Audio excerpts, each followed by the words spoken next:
भगवान की जय। बोले श्री धर्मनाथ भगवान की जय।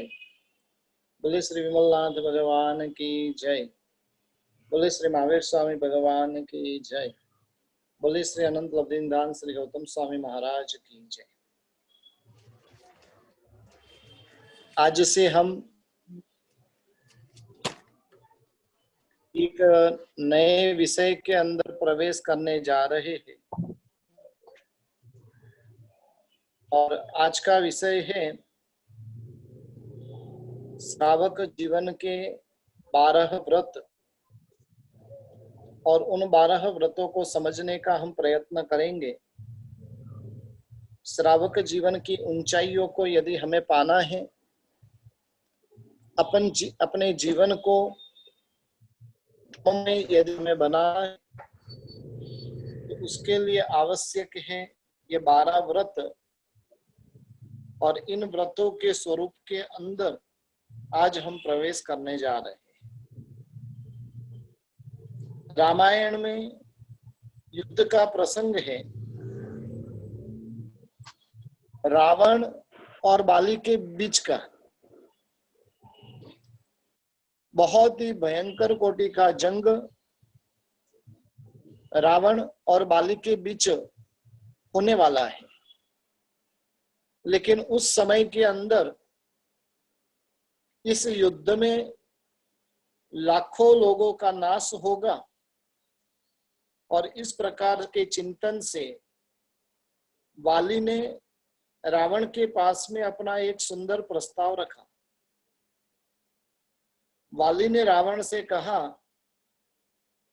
रावण, हम दोनों ने श्रावक धर्म स्वीकार किया है, हम दोनों ने जिनेश्वर भगवान के शासन का स्वीकार किया है। यदि क्लेश है, झगड़ा है, तो हम दोनों के बीच में है और इस युद्ध में सैन्य का नाश क्यों अपन करें। रावण भी धर्मात्मा था और इसलिए उसने वाली की बात को सहर्ष स्वीकार कर लिया। दोनों के बीच में युद्ध हुआ। अनेक प्रकार के युद्ध उन दोनों ने किए और जिसमें वाली जो है वो विजेता बने। लेकिन फिर भी उन्होंने सोचा पुण्य के भरोसे रहने जैसा नहीं है और ऐसा चिंतन करते करते वाली वो चारित्र पथ के ऊपर निकल पड़े और उन्होंने संयम जीवन अंगीकार करके अपनी आत्मा का कल्याण किया। जन्म और मृत्यु के बीच में जीवन नाम का सुंदर एक स्टेशन रहा हुआ है। जन्म और मृत्यु के बीच में जीवन नाम का सुंदर एक समय रहा हुआ है। जन्म पाने वाला इस जगत में जीवन व्यतीत तो कर रहा है, लेकिन जन्म को प्रधान बनाकर उसे सार्थक करने का कितना प्रयत्न कर रहा है, वो बहुत बड़ा प्रश्न है। जीवन को प्रधान बनाकर जीना और आत्मा को प्रधान बनाकर जीना, दोनों के बीच में बहुत बड़ा अंतर रहा हुआ है। 2 पैसे के लिए भी भयंकर कसाय करने वाले जीव भी मिलते हैं और 2 करोड़ की धनराशि जाने के बाद भी स्वस्थ रहने वाले जीव भी इस संसार में मिलते हैं। दोनों प्रकार के जीव इस जगत में मिलते। हमारा नंबर किस में? ऑटो वाले ने 2 रुपया ज्यादा मांगा और संघर्ष करने लग गए उसमें कि पुण्य से प्राप्त संपत्ति वो भी कर्म के उदय के कारण कोई लेकर चला गया और जिस कारण से हम दुखी हैं। दोनों प्रकार के जीव संसार में देखने को मिलता है। पाई पाई के लिए भी आवेश करता है और करोड़ों के लिए भी उदारता रखने वाला जीव होता है। तुच्छता के घर पर अन्याय करने वाला भी मिलेगा और सात्विकता के स्वभाव को बार बार स्मृति में ला सके वैसे भी जीव मिलेंगे। रोटी का टुकड़ा मिलता है और कुत्ता खुश हो जाता है, विष्ठा मिलती है और सुअर खुश हो जाता है, गाय आदि का मारण करके सिंह मस्ती से बैठ जाता है, अनाज के कण खाने को मिल जाते हैं और कबूतर, तोता, मैना, चिड़िया वगैरह एकदम संतुष्ट हो जाते हैं। संक्षिप्त में कहने जाए तो कि पशुओं की दुनिया में एक ही भूख है और वो भूख है पेट की। उनकी दौड़, उनकी जो व्यथा है, उनकी जो मेहनत है, उनकी जो वेदना है, आनंद है, मस्ती है, उन सब के केंद्र में मात्र और मात्र पेट है। जहां पर उन्हें सफलता मिल जाती है तो मस्त रहते हैं, जहां पर निष्फलता मिलती है तो वो थोड़े से सुस्त हो जाते हैं। यानी कहने का मतलब है कि पशु के जीवन के अंदर मात्र और मात्र एक ही भूख है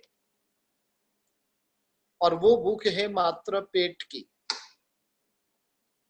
लेकिन मानव की दुनिया में पेट की भूख के अलावा भी अनेक प्रकार की भूख पड़ी हुई है। पेट की भूख तो है ही, लेकिन पेट की भूख के साथ में पद की भूख है, प्रतिष्ठा की भूख है, संपत्ति की भूख है। और इन सभी से पेट तो भरता ही नहीं है, फिर भी मानव पेट की भूख पूर्ण करने के लिए जीवन व्यतीत कर रहा है। लेकिन जिनके पेट भर गए हैं, वैसे जो मानव है वो पद, प्रतिष्ठा,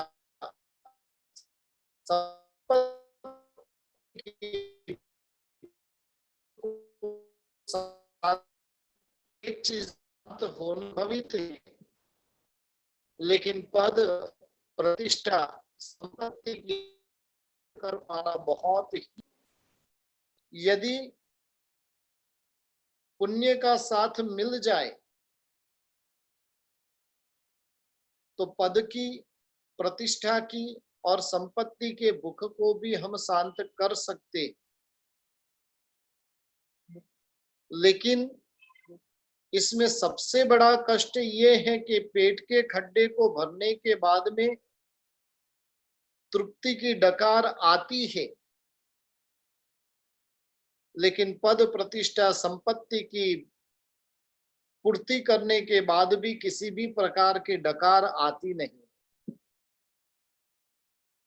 कई ऐसी विरल आत्माएं भी होती हैं जो पेट, पद, प्रतिष्ठा, संपत्ति के भूख की खड्डे की पूर्ति के पीछे अपनी जिंदगानी पूर्ण नहीं करते।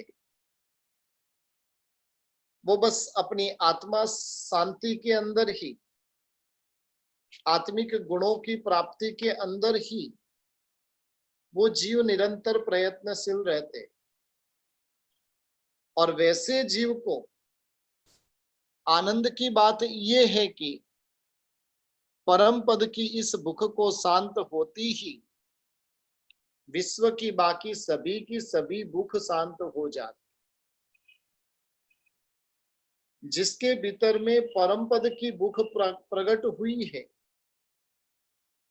और वो भूख जैसे ही शांत हो जाएगी, उसके बाद में पद की भी भूख नहीं रहेगी, प्रतिष्ठा की भी भूख नहीं रहेगी, मान सम्मान और संपत्ति की भी भूख नहीं रहेगी।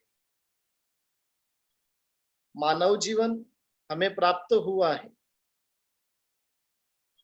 परम पद की तीव्र झंखना और अमल करने के लिए नक्कर सामग्रियां हमें प्राप्त हुई और उसमें 100% सफल बनने की भी शक्यता रही हुई है और ये सफल बनने की संभावना भी यहाँ पर पूर्ण रूप से सुलभ है। और इसके लिए जो शरीर की भूख, पद प्रतिष्ठा की भूख, उसके पीछे जो हमारी आत्मा जो दौड़ रही है, उस आत्मा को हमें परम पद की दुर्लभ भूख के लिए प्रयत्नशील करना चाहिए, जिसकी भूख जो है पद प्रतिष्ठा आदि की रहेगी, तो वो आत्मा संसार विमुख बनी हुई आत्मा रहेगी। जब उसके भीतर में परम पद की भूख जगेगी तो समझना कि उसके केंद्र में अब संसार नहीं है, लेकिन उसके केंद्र में आत्मा रही हुई। अनादिकाल से संसार में भटक रही हमारी आत्मा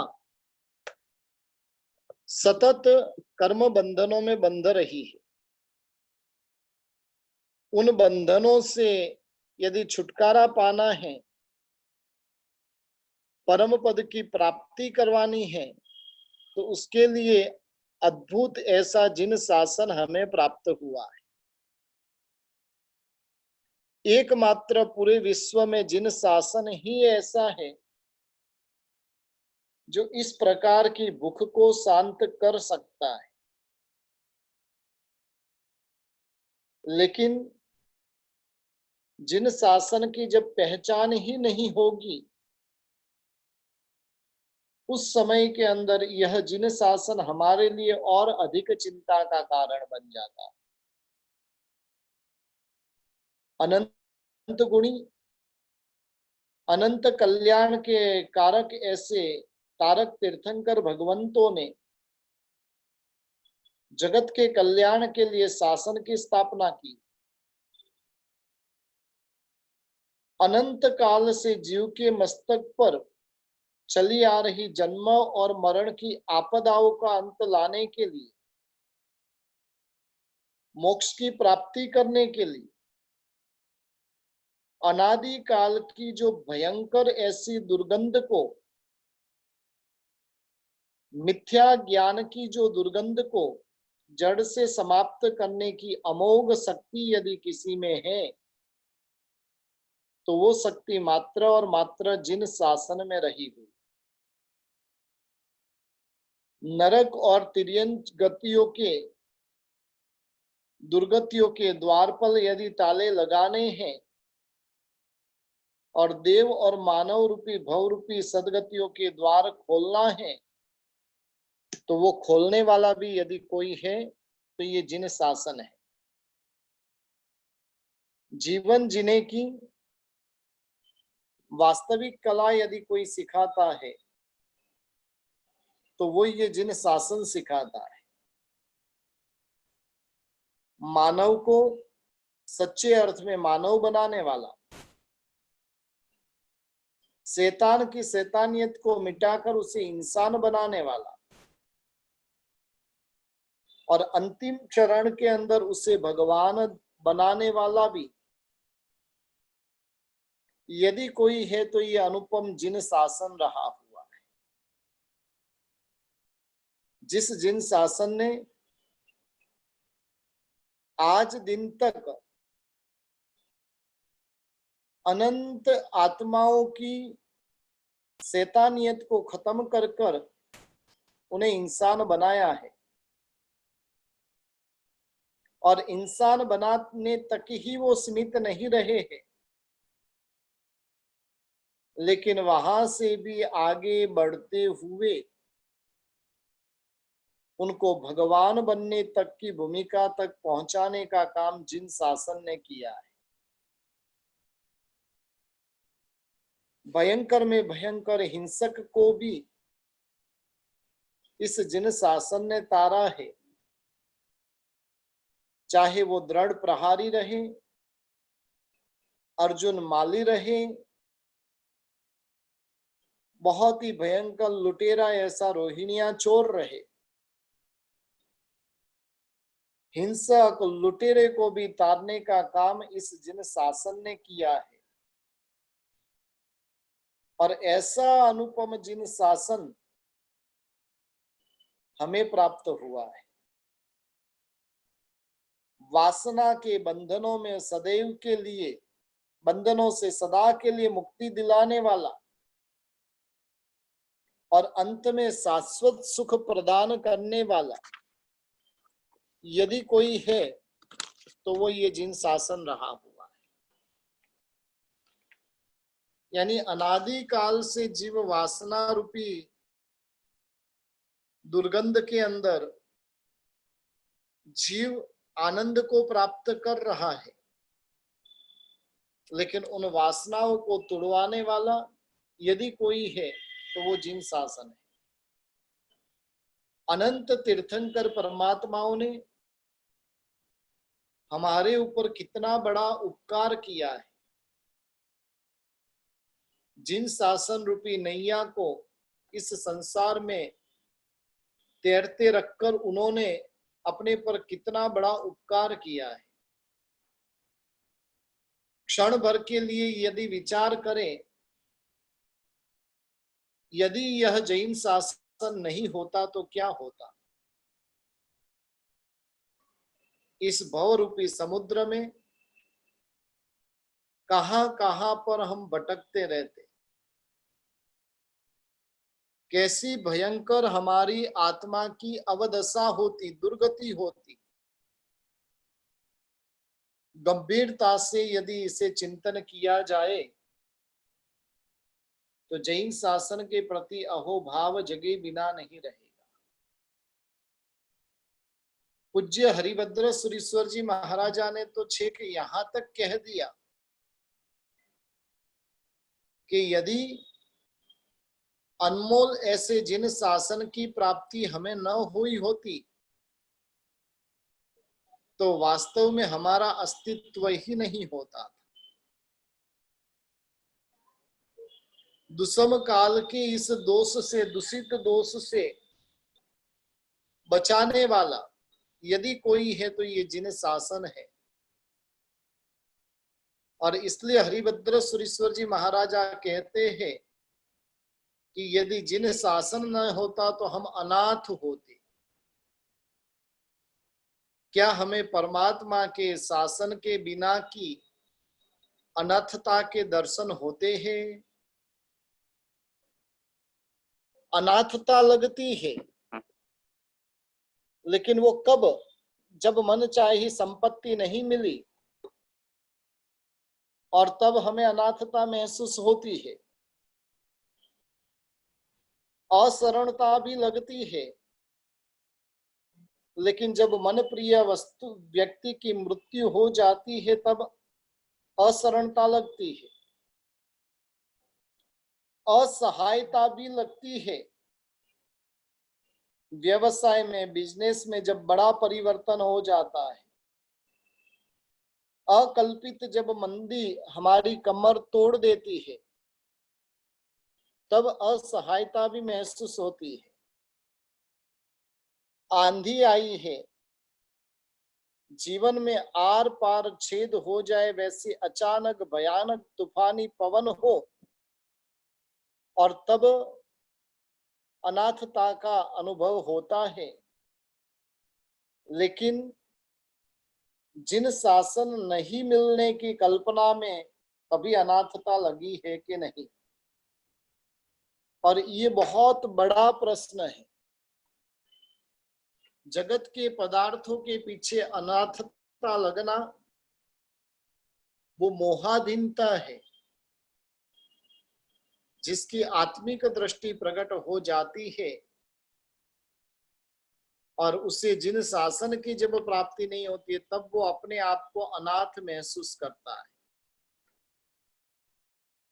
जैसे अनाथता का महसूस नहीं हुआ, उसी प्रकार से अशरणता का भी अनुभव हुआ कि नहीं। जिन शासन के मिलने के बाद में भी उसको सफल न करते, जीवन की प्रत्येक समय को हम व्यर्थ में गवा रहे हैं, व्यतीत कर रहे हैं, और उस समय के अशरणता की अनुभूति होती है कि नहीं। असहायता का भी अनुभव नहीं हुआ। सदगुरु का संग मिलने के बावजूद भी जीवन का जब कोई रंग पलटता नहीं है, तब वास्तव में लगता है कि हमें अभी तक तो असहायता का भी अनुभव हुआ नहीं। रोष या तो क्रोध का अनुभव नहीं हुआ। संपत्ति के बंडलों पर जब हम लौट रहे होते हैं और उस समय के अंदर कई भूखे दुखी, हजारों साधर्मिक, लाखों दिन दुखी, जो भयंकर हालत के अंदर कितनी भयंकर दुर्दशा उनकी होती है, लेकिन कभी भी मन में इस प्रकार का चिंतन भी नहीं होता। जिस संसारिक सुखों के राग को ज्ञानी ऐसे तीर्थंकर भगवंतों ने दुखों का मूल और दुर्गति का द्वार कहा है, और उनके पीछे ही हम भटक रहे हैं। मन भावन सुखों को प्राप्त करने के लिए, अवांछित दुखों को मिटा देने के लिए, सब कुछ करने के लिए हम तत्पर रहते हैं। जीव की दो ही बात रही हुई है, मुझे मनोवांछित सुख मिलना चाहिए। अब उसके लिए जो कुछ भी करना पड़े करने की तैयारी। अवांछित दुखों को मुझे मिटा देना है, और उसको भी मिटाने के लिए नीति अनीति, न्याय अन्याय, धर्म अधर्म, पाप पुण्य, विश्वासघात, लूट, चोरी, जुआ, किसी भी मार्ग का सेवन करना पड़े,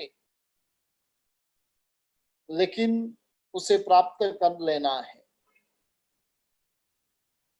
जीव अपने मनोवांछित को प्राप्त करने के लिए सभी प्रकार के पाप करने के लिए तत्पर बना हुआ है। और आज के मानव का एकमात्र लक्ष्य यही रहा हुआ है, बस मन भावन को प्राप्त करना है और अवांछितों को दूर करना है, और इसके लिए जो कुछ भी करना पड़े वो करने के लिए उसकी तैयारी। सुख प्राप्त करने जैसा और दुख निकालने जैसा, ये दो मंत्र मोह राजा ने आज के मानव को ऐसा कंठस्थ करवा दिया है कि इससे विपरीत बात सुनने के लिए भी वो तैयार नहीं। संसारी जीवों की मनोवृत्ति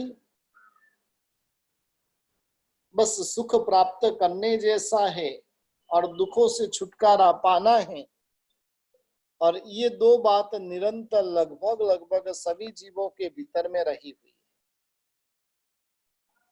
जहां बंधनों से मैं जकड़ा हूं, सांसारिक सुखों की असह्य राग दशा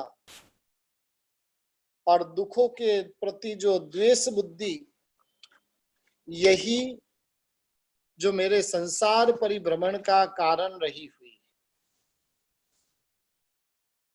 और यही दोनों मेरी आत्मा के महाबंधन हैं। इन बंधनों से मैं कब मुक्त बनूं, इन बंधनों से मुक्त बनकर कब मैं परमात्मा पद की प्राप्ति करूं, ऐसे भाव भी जीव के भीतर में उत्पन्न होते नहीं। और जब तक इस प्रकार की विचारधारा जीव के भीतर में नहीं चलेगी, तब तक इस संसार से वो छुटकारा पा नहीं सकता है। सुखों की वासना यह एक असह्य खुजली है। उसको जैसे जैसे खुजलता जाएगा, वैसे वैसे उसकी खुजली जो है अधिकाधिक तीव्र होती जाएगी। और ये हम सबका वास्तविक अनुभव है। जब व्यक्ति के पास में कुछ भी नहीं था, उस समय के लिए वो सोचता है कि 2 समय की रोटी मिल जाए तो बस है। अब वास्तव में कहिए कि 2 समय की रोटी जब मिल जाती है, तब जीव क्या चाहता है? जब 2 समय की रोटी मिल जाती है, तब वो पकवान चाहता है। पकवान मिल जाता है तो उसके ऊपर की बातें वो मांगता है। हम भी जब राजस्थान, गुजरात को छोड़कर जब विदेश में आए, अन्य राज्य के अंदर, अन्य प्रांतों के अंदर आए, तब हमारी भूख कितनी थी? परिवार आनंद से चले, उतना कमाने को मिल गया तो बस है। थोड़ा बहुत यहाँ का खर्चा निकाल दिया, थोड़ा बहुत पैसा घर पे भेज दिया, बस है। अब वास्तव में बोलिए कि वो भूख कितनी बढ़ गई है। पिछले कितने ही सालों से खुजलाते रह रहे और वैसे वैसे खुजली बढ़ती जा रही है। जब व्यक्ति अपने कैरियर की शुरुआत करता है, धीरूभाई अंबानी की बात है कि फर्स्ट टाइम जो उन्होंने नौकरी की, और उस समय के अंदर 10, 20, 50 रुपया जो उनको मिला, और 10, 20, 50 रुपये के अंदर तो उन्होंने इतने बड़े सुख की कल्पना कर ली थी कि बस 50 रुपया मिल गया, संतुष्ट। वर्तमान की हमारी परिस्थिति ऐसी है कि कितना मिलेंगे तब संतुष्ट होंगे, उसका कोई अंत ही नहीं है। जैसे जैसे खुजलते वो खुजली बढ़ती जाती है, बढ़ती जाती है। एक काम करेंगे, जिस दिन दुकान खोलकर बैठे और टारगेट के साथ में बैठिए, मुझे दिन का 5,000, 50,000 कमाना है, 1,00,000, 2,00,000, 5,00,000 कमाना है। और वो टारगेट यदि समझ लो कि आपका 1 घंटे में परिपूर्ण हो जाता है, तो 1 घंटे के बाद में दुकान बंद करके घर पे चले जाएंगे कि और खुजली बढ़ेगी। 1 घंटे के अंदर टारगेट पूरा हो गया, पूरा होने के बाद में वो खुजली बढ़ेगी कि खुजली कम होगी? और अधिक वो खुजली बढ़ेगी। आज भी है ऐसा श्रावक। सूरत के अंदर एक श्रावक है। वो श्रावक में 1 तारीख के दिन अपनी पत्नी को पूछते हैं, इस महीने की तेरी आवश्यकता कितनी है? पत्नी बोलती है 30,000, 35,000, 50,000, जो आवश्यकता रहे वो आवश्यकता बताती है। पति जितने दिन में उतना कमा लिया, उसके बाद का समय वो शंखेश्वर तीर्थ में जाकर व्यतीत करता है। 5 दिन के अंदर 30,000 कमा लिया, तो 25 दिन वो शंखेश्वर में व्यतीत करेगा। और ऐसे ऐसे भी श्रावक रहे हुए, लेकिन हमें हमारी खुजली मिटानी है कि नहीं, वो बहुत बड़ा प्रश्न है। हम तो जैसे जैसे खुजलते जा रहे, पहले सोचा था कि 2 BHK का अपना घर हो जाए तो मस्ती से जिएंगे। अब 2 BHK का 3 BHK 4 BHK बंगलो भी हो गया, लेकिन फिर भी संतुष्टि है कि नहीं, वो बहुत बड़ा प्रश्न है। वो खुजली निरंतर बढ़ती जाती है, निरंतर बढ़ती जाती है, उसका कोई अंत ही नहीं है। और खुजली करने में जो आनंद की अनुभूति जो होती है, वो वास्तविक नहीं है। खुजलते हैं और खुजलते समय जो आनंद की अनुभूति है, वो आभास है। जैसे खुजली के दर्दी को खुजलते हुए खाज करते समय आनंद की प्राप्ति होती है, कभी कभार तो वो नाखून के द्वारा, और कोई कोई लोग तो ऐसे तीव्र शस्त्र के द्वारा भी खुजलते रहते हैं। और उसे खुजलने में वो क्या करता है, आनंद मानकर बैठता है। और वो आनंद कैसा होता है, अवर्णनीय आनंद होता है। कोई इससे यदि रोकने का भी प्रयास करे तो नहीं भाई, मुझे मजा आ रहा है। अब समझदार व्यक्ति जिसको खुजली नहीं है, वो क्या कहेगा, अरे भाई ये आनंद नहीं है, ये तेरा आभास है। कुत्ता जो होता है ना, कुत्ता, उसके सामने हड्डी का टुकड़ा फेंका गया और उस हड्डी के टुकड़े को कुत्ता चबाता है। और जैसे जैसे वो कुत्ता चबाता जाता है, वैसे वैसे वो कुत्ता मानता है कि इस हड्डी में से मुझे रस मिल रहा है, इस हड्डी से मुझे सुख मिल रहा है। वास्तविकता में होता ये है, जब कुत्ता हड्डी को चबा रहा होता है, उसके मुंह से खून निकलना शुरू होता है। वो रस जो है उसके खून का है, लेकिन फिर भी वो मानकर बैठता है कि नहीं, ये तो हड्डी में से रस आ रहा है। बस हमारी भी हालत जो है ना, कुछ इस प्रकार की रही हुई।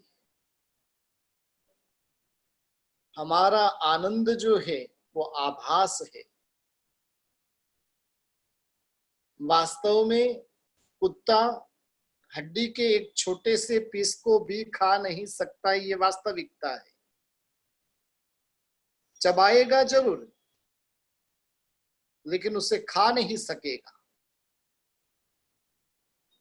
बस उसी प्रकार से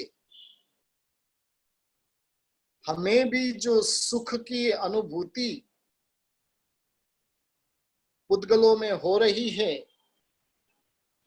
वो वास्तव में एक आभास के स्वरूप में है।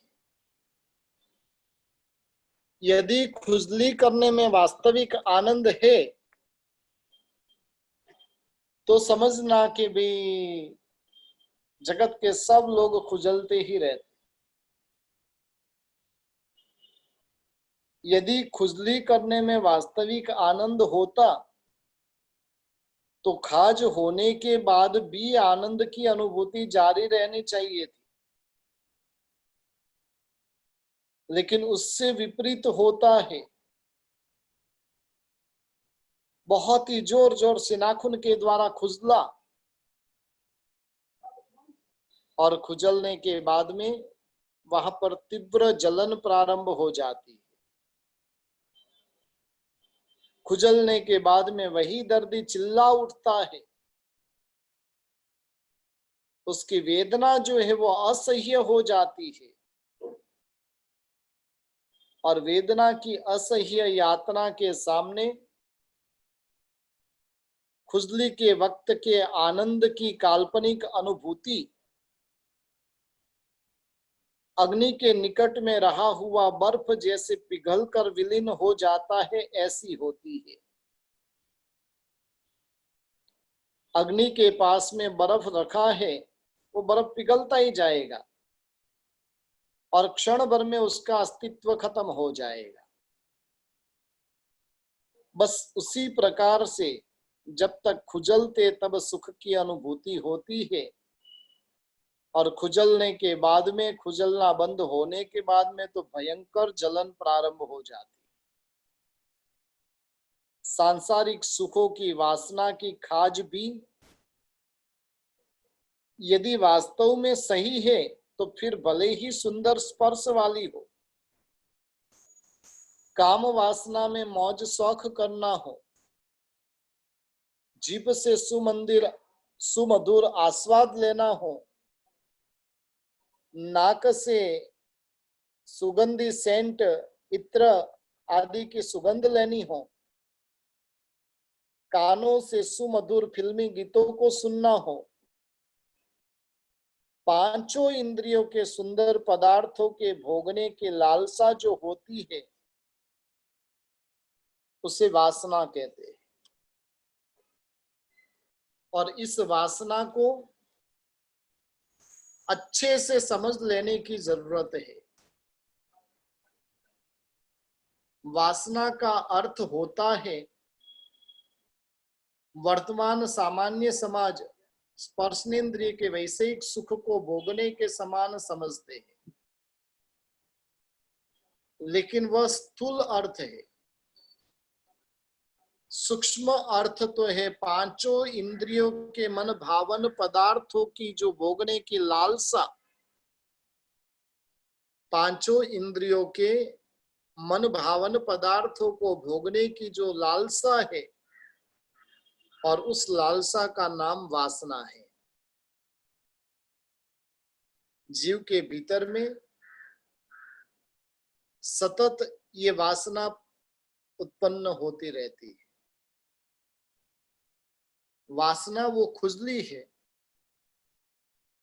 उसे आप जैसे जैसे खाज करते जाओगे, लालसा करते रहेंगे, मौज करते रहेंगे, वैसे वैसे अधिकाधिक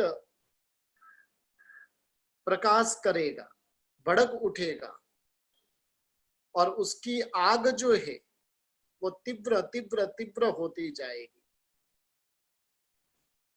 आग में ईंधन डालते रहोगे तो आग बढ़ेगी या कम होगी। उसी प्रकार से इंद्रियों को, उसको संतुष्ट करने के लिए उसके इच्छित पदार्थ देते जाएंगे तो आग बढ़ेगी कि कम होगी। बाह्य आग के बारे में समझ हमारे भीतर में पूर्ण रूप से है कि उसमें जैसे जैसे लकड़ियां डालते जाते हैं और वैसे वैसे वो आग तीव्रता पकड़ती जाती है। लेकिन ये वासना की जो आग है, और उस आग को इच्छित पदार्थ देंगे तो वो वासना बढ़ेगी कि घटेगी। जैसे आग में ईंधन डालने से आग बढ़ती है, वैसे ही इंद्रियों को मन भावन पदार्थ देने से उसकी आग और अधिक मात्रा में बढ़ती जाएगी, बढ़ती जाएगी। लेकिन ये समझ हमारे भीतर में है ही नहीं। हम उसे संतुष्ट करने का प्रयास करते हैं, जितना जितना उसे संतुष्ट करने का प्रयास करते उतनी उतनी वो बढ़ती जाती है, बढ़ती जाती है। आग को बुझाने का एक ही उपाय है और वो है पानी।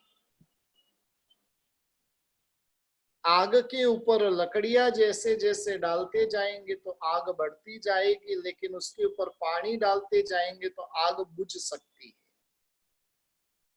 बस वासना की आग में भोग भोगने रूप ईंधन डालते ही रहेंगे तो आग की ज्वाला बढ़ती जाएगी। वासना की आग में भोग रूप यदि पेट्रोल डालने का कार्य किया तो बढ़ती ही जाएगी। उसके ऊपर पेट्रोल नहीं डालना है, लेकिन उसके ऊपर पानी डालना है। और वासना की आग को बुझाने वाला पानी जो रहा हुआ है वो है जिनेश्वर परमात्मा की उपासना, जिनेश्वर भगवंतों की आराधना। जो आराधना वासना की आग को शांत करके रख देता है। राजुल की नेमिनाथ प्रभु के प्रति की रही हुई आसक्ति वासना, और वो वासना को जब उपासना प्राप्त हो गई, नौ नौ भवों की प्रीति वो दोनों के आत्म कल्याण का कारण बन गई। हमें भी इस वासना की खुजली को शांत करना है तो उपासना का मार्ग अपनाना पड़ेगा। जिनेश्वर परमात्मा ने मूलभूत तरीके से 3 प्रकार की उपासना बताई है। हमें कौन से लेवल में रहना है वो हमें स्वयं तय करना है। सबसे पहली जिनेश्वर परमात्मा की आज्ञा है कि सर्ववीर्ति धर्म को संपूर्ण तरीके से पालन किया जाए, यानी संसार का परित्याग कर संयम मार्ग के ऊपर आरूढ़ हो जाए। और संयम मार्ग में जब आरूढ़ हो जाएंगे तो परमात्मा की आज्ञा रूपी धर्म का, उपासना का हम पूर्ण रूप से पालन कर सकेंगे। दूसरे नंबर के अंदर सर्ववीर्ति धर्म को ही मानव जीवन का अंतिम ध्येय मानकर हृदय से स्वीकारना, और उसको स्वीकारने की जब तक परिस्थिति नहीं है तब तक अल्प अंश में देश वीरती के जो 12 व्रत रहे हुए हैं, देश वीरती धर्म के पालन रूप में जो 12 व्रत रहे हुए हैं, और उन 12 व्रतों का स्वीकार करना। पहले नंबर की भूमिका है सर्ववीर्ति अंगीकार करना। सर्ववीर्ति अंगीकार नहीं कर सकते तो देश वीरती अंगीकार करना, और ये दोनों तक भी पहुंचने का सत्व नहीं है तो वैसे समय के अंदर मार्गानुसारिता के जो 35 गुण बताए हैं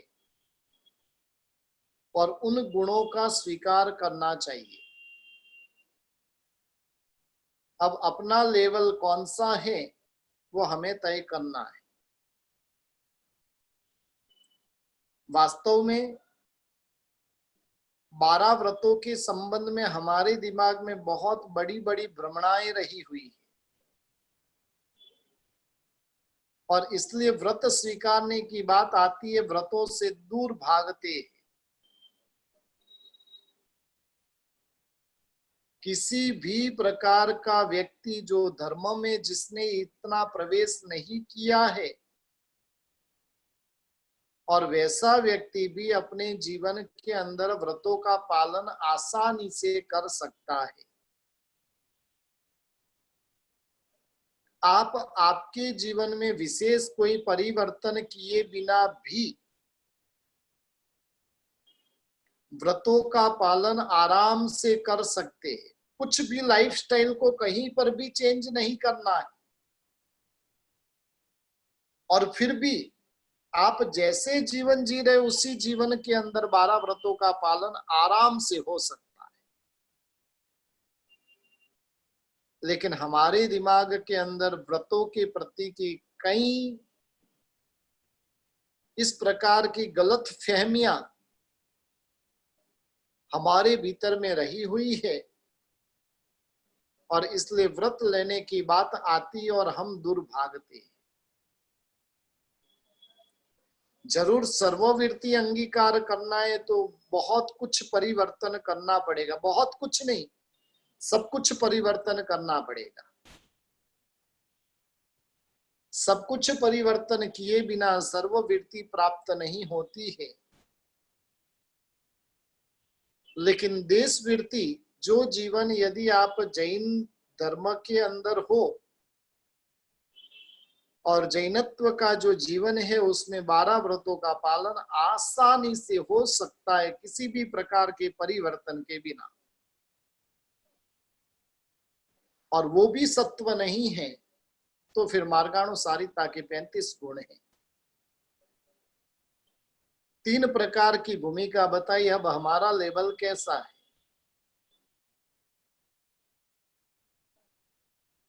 3 प्रकार की भूमिका वो 3 बंदर के समान है। सबसे ऊपर के भाग में मीठे आम लगे हुए हैं, उससे नीचे के भाग में कुछ कच्चे पक्के आम लगे हुए हैं और एकदम कच्चे जो नीचे गिरे हुए आम हैं। वो बंदर विशेष सत्व वाला बंदर होता है, वो ऐसा हाई जंप लगाता है कि जहां पर मीठे आम रहे हुए होते हैं और उन मीठे आमों को मधुरता से खाता है। वो जीवन साधु संतों का जीवन है कि जिस जीवन के अंदर वो मीठे आमों का रस चख रहे, उसकी मधुरता को अनुभव कर रहे। मीठे आम की तरह जो आत्मा के गुण वैभव रहे हुए हैं और उन गुण वैभवों को चखने का काम, उनका आस्वाद लेने का काम साधु संत करते। साधु संत बनने की भूमिका नहीं है तो दूसरे आम बंदर की तरह जो अभी तक बाल्य अवस्था में है, जंप लगाने का प्रयत्न करता है लेकिन इतना हाई जंप लगा नहीं पाता। उसका जंप वो कच्चे आम तक, आधे कच्चे आधे पक्के आम तक जाता है। कुछ खटास कुछ मिठास की अनुभूति उसे होती है। बस उसी प्रकार का हमारा देश वृत्ति जीवन रहा हुआ है। और नीचे पड़े हुए जो कच्चे आमों को खाना है तो वो खाइए, वो मार्गानुसारिता के 35 गुणों के स्वरूप में है। ये 3 प्रकार की भूमिका जो शास्त्रकार भगवंतों ने बताई है,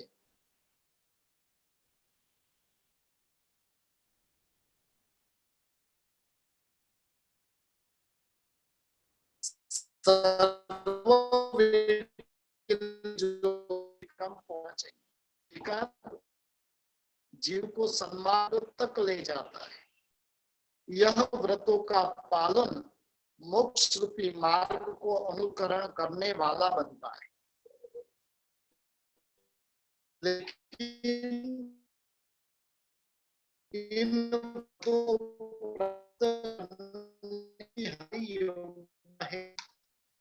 इन व्रतों को प्राप्त करने की पात्रता रही हुई है। पात्रता नहीं रहेगी तो कितना भी स्वादिष्ट उत्तम भोजन भी रहेगा, लेकिन वो भोजन भी जब पचाने की शक्ति नहीं है तो क्या होगा? क्या करे? तो ये पात्रता बहुत ही और तरीके से इसकी व्याख्या की जाएगी। व्रतों का स्वरूप, व्रतों के प्रारंभ में कौन सा व्रत अंगीकार करना होता है, और ये सारी जो बातें हैं, आज तो समय हो चुका है। लेकिन कल हम देखेंगे आज 3 प्रकार की भूमिका बताई है। पहले प्रकार की भूमिका पता नहीं कब प्राप्त होगी, लेकिन वो प्राप्त नहीं होती है तब तक दूसरी और तीसरी भूमिका को प्राप्त करने का प्रयास करें। अभी जो हम वर्णन करने वाले वो दूसरी भूमिका का वर्णन करने वाले, जिसे सब ध्यान से